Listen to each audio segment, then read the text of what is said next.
Last video, we took a look at equilibrium situations where the acceleration was equal to 0. Now we're going to take a look at situations where the acceleration is not equal to 0. And when that's the case, we say that we're doing dynamics, or that we have a dynamical situation or a dynamic situation, something like that.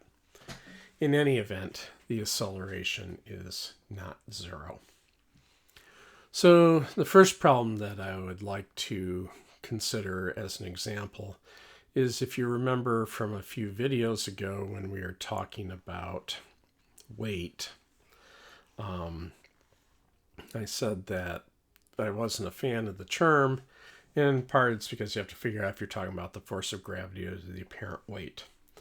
So, and the apparent weight is usually a normal force. So to make that a little more concrete, plus look at an accelerated situation. Let's think about that situation where you had an object on a scale in an elevator that was moving up. So let me go ahead and make a scale here.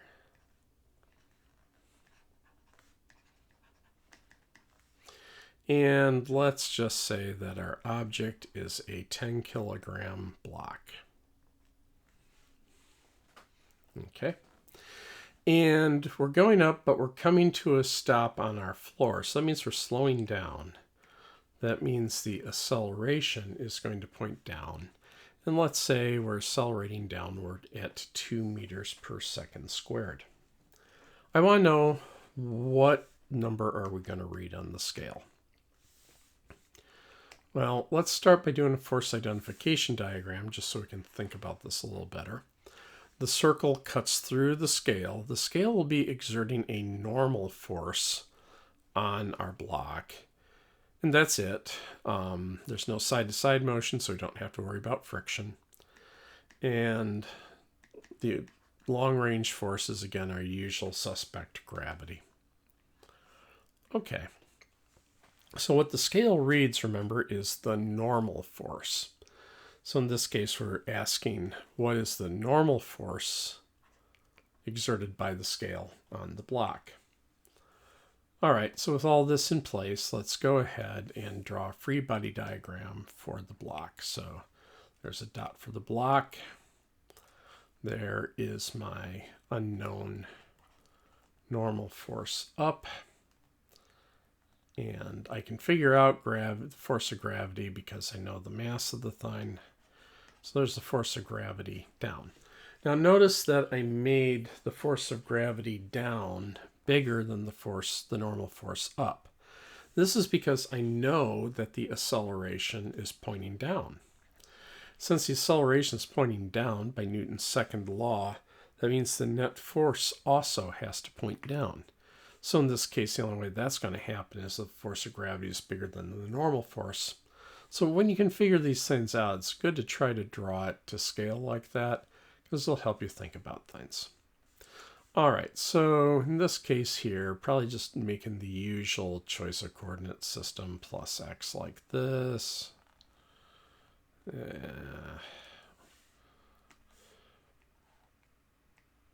There we go. Oops. Doggone it. Plus x like that. I'll try drawing that more carefully. Okay.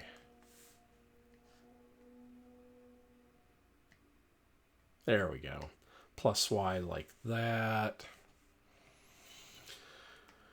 That's as good enough as any, although we'll have to be a little bit careful about the acceleration, as we'll see. So let's go ahead and start expressing Newton's second law. Let's here notice again we have everything happening on the y-axis, so this is a good choice. We wouldn't have wanted to tilt our coordinate system here. So we can write F net equals ma, and here you don't put in a 0 for a because it actually is accelerating. So this will be n plus fg, vector sum, equals ma. And we can go ahead and take x and y components of this. Going to the land of X, we just plain have nothing useful. And that's because literally everything is directed up and down on Y. So let's go over to the land of Y instead. So here we would take the Y components of this. So this will be N sub Y plus FGY equals MAY. All right. So now when we express the Y components, we look at the normal force. It's pointing up, which is positive Y. So we'll just write N. Gravity is pointing down, which is negative Y. So we'll just write minus FG. Now here's where you gotta be careful. We'll write our M because that's just a scalar, but when we do A sub Y, because A is pointing down, we're gonna have to write minus A, because remember A is just the magnitude. So take a little care there. All right, so we can rearrange this to solve for the normal force. The normal force will be equal to, I can add the force of gravity to both sides. And if I move that minus sign through, this becomes minus MA. Force of gravity is equal to mg. So this becomes m times g minus a. Alrighty. So we can put in the mass. That is 10 kilograms. The gravitational field strength is 9.8 newtons per kilogram minus 2 meters per second squared. Now, if you prefer, you can say newtons per kilogram. That's dimensionally the same thing as meters per second squared. So the units are compatible here. Or you can just say, hey, kilograms times newtons per kilogram is newtons. Kilograms times meters per second squared is newtons. Again, I have newtons. The units are compatible. Either way, you're going to get that the normal force is 78 newtons. Compare this to the force of gravity on our 10 kilogram block, which was 98 newtons. So while the block was accelerating downward there, the scale read 78 newtons, and the block thought, oh, hey, I lost a little bit of weight, until eventually came to a stop, in which case you're now in a static equilibrium situation. The acceleration was 0, and the scale got back to reading 98 newtons again. All right. So you did probably notice we had to be super duper careful when we substituted in the y component of A. First, that we had to put in a minus sign to take into account the fact that it's going down. If you find that that's the sort of thing that can trip you up, in the next example, I'll show you a trick that you can do to keep all the numbers positive, although this will be at a cost of saying that the positive direction points down. All right, so in this example, this is a classic problem. It's called Atwood's machine. Atwood was what was called a demonstrator. Back in the Victorian era, a lot of science education was done by building very large demonstration apparatus so that everybody in the lecture hall could see what was going on clearly. This particular one is just plain a pulley, and for now we can make it a massless pulley. And we'll run over at a massless string that doesn't stretch. You can buy all this stuff at the Magic Physics store. And then just on each end, you have a mass. Let's say the one on the left is lighter. It's 100 grams or 0.1 kilograms. And the one on the right is heavier, let's say 200 grams or 0.2 kilograms.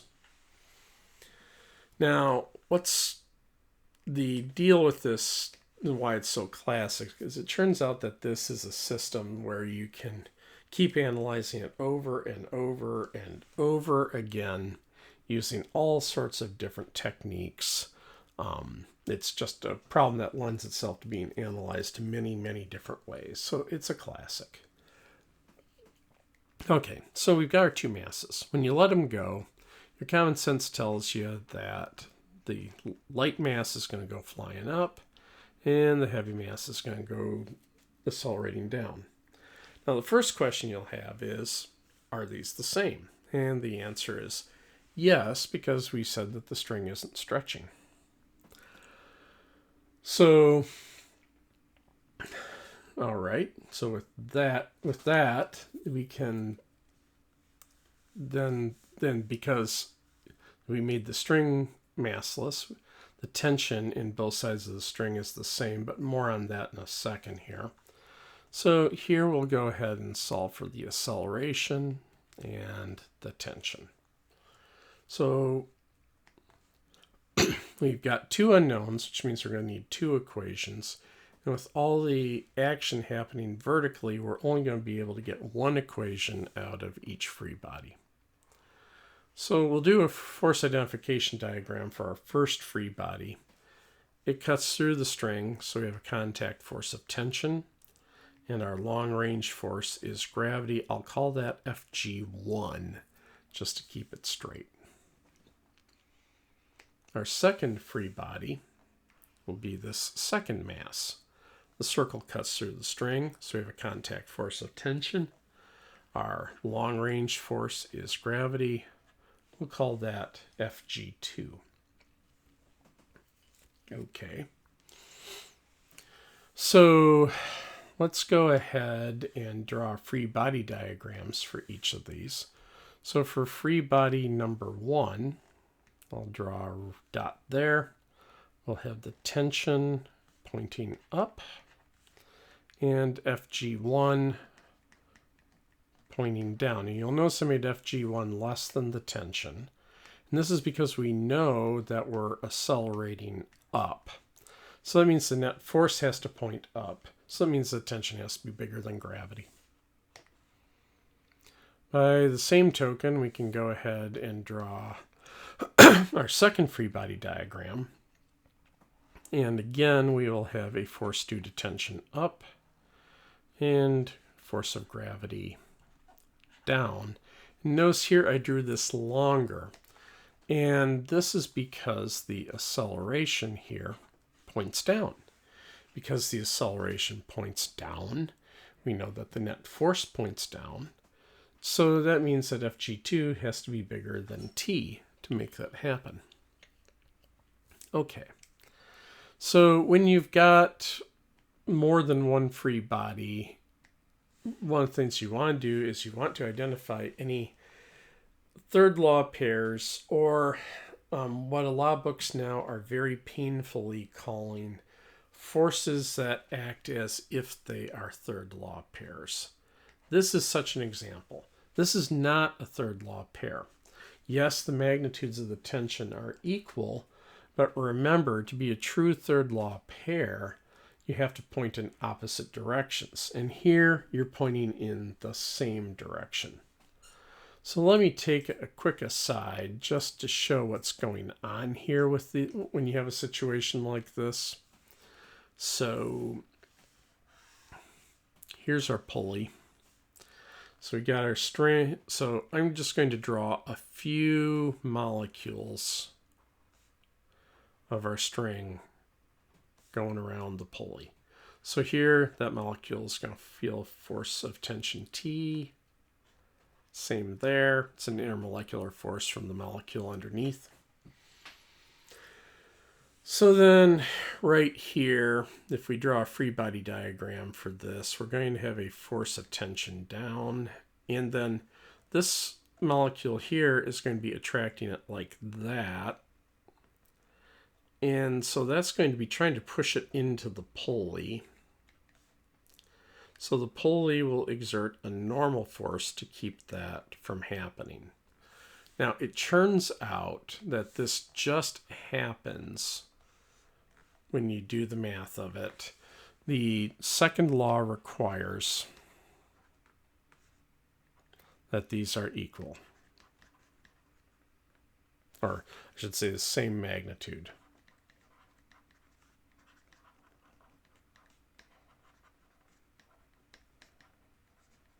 So this force due to tension, this force due to tension are equal. All right. Now let's go look at this molecule over here. So I'll just draw another free body diagram for it. Say right here. So this molecule is attracting it this way, and then this one's attracting it this way. Normal force like that. Same deal. These two forces of tension here and here by the second law have to be equal.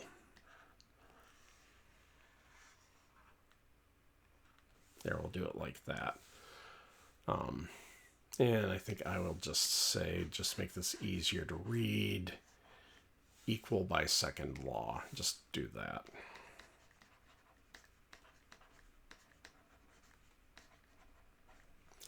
Now here, these two here, this was due to this molecule pulling on that one. This one's due to this molecule pulling on that one. These are equal by the third law. So what happens is this force and this force are equal by the second law. This force and this force are equal by the third law. And this force and this force are equal by the second law. And so forth all the way, molecule by molecule, going all the way along until you conclude that this tension here is equal to that tension there. So not too stressed out, about following all the details of that. But the upshot is a collection of second and third law pairs force these two to be equal. Nobody's come up with a good name for that kind of a pair. And like I say, the text seemed to be settling on the horrendous phrase, pairs of, forces that act as if they are a third law pair. So I guess I'll just roll with that and call it a day. Okay, so now here, before, remember, we were having a little bit of a problem, like say here where the acceleration is pointing down. We had to be super careful about keeping track of our minus signs. Here, what I'm going to do, now for each free body, you're going to be writing a separate Newton's second law equation.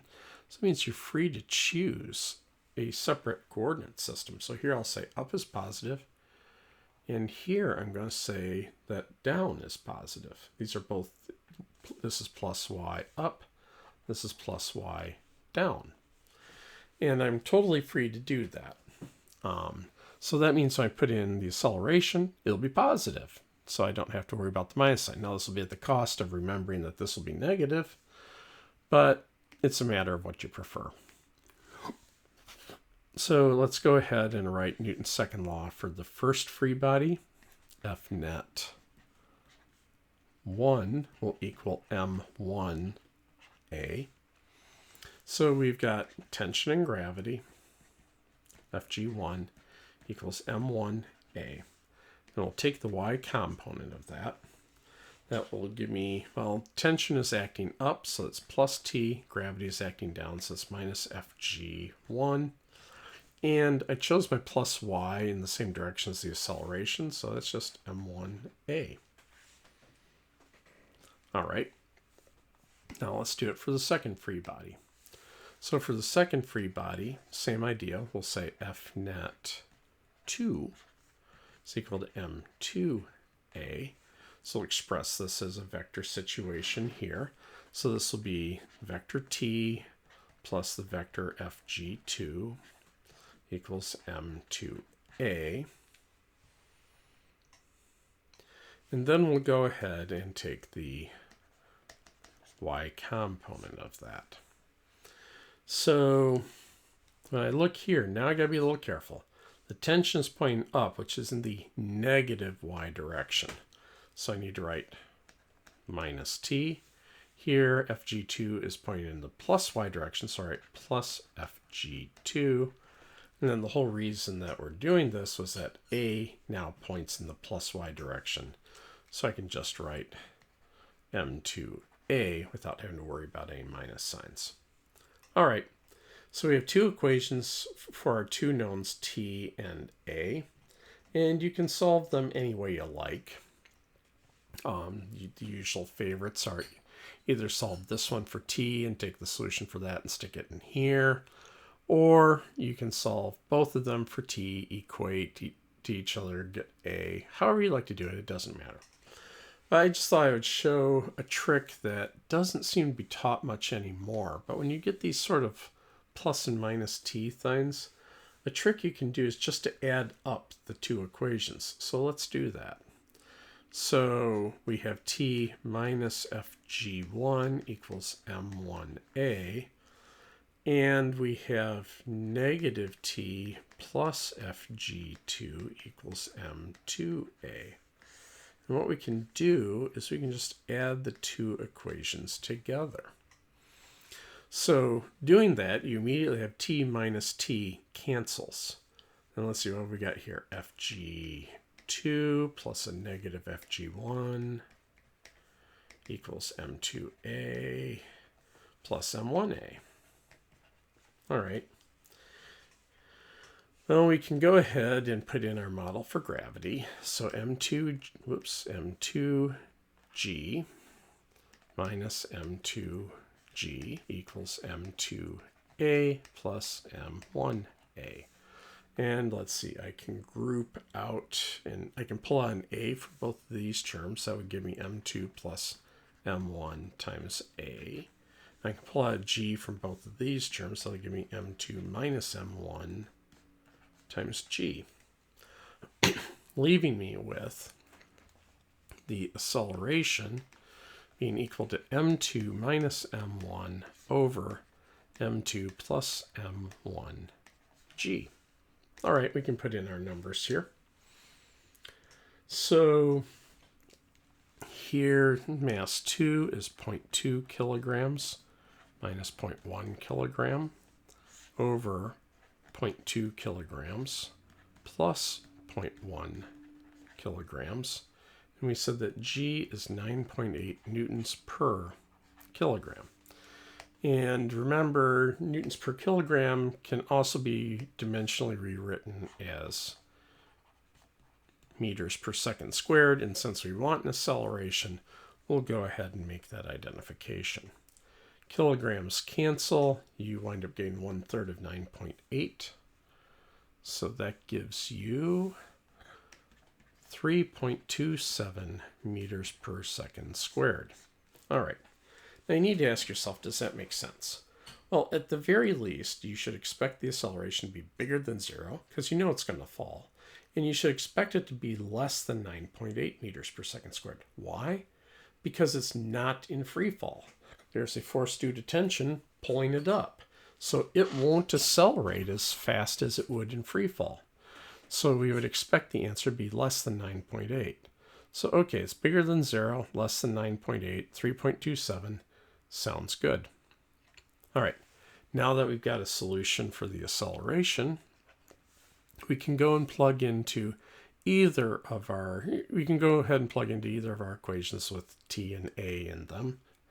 I'll take this one, t minus fg1 equals m1a. So t equals fg1 plus m1a equals m1g plus m1a. So this is m1 times g plus a. So this is 0.1 kilograms times, I'm sorry, that just looks like a mess. 0.1 kilograms times 9.8 newtons per kilogram plus 3.27 meters per second squared. So kilograms times newtons per kilogram will give me newtons. Kilograms times meters per second squared will give me newtons. Everything's good, and I get 1.31 newtons. Okay, do I feel good about that? Well, let's think about it for a second here. The force of gravity acting on M1 would be 0.98 newtons, and on M2 would be double that, 1.96 newtons. So T has to be somewhere in between the two. It has to be between 0.98 and 1.96. We have 1.31, so that sounds good. All right. In the next video series, we will be going ahead and taking a look at more examples, mostly involving friction, plus a few other cool technique tricks. Catch you on the flip side.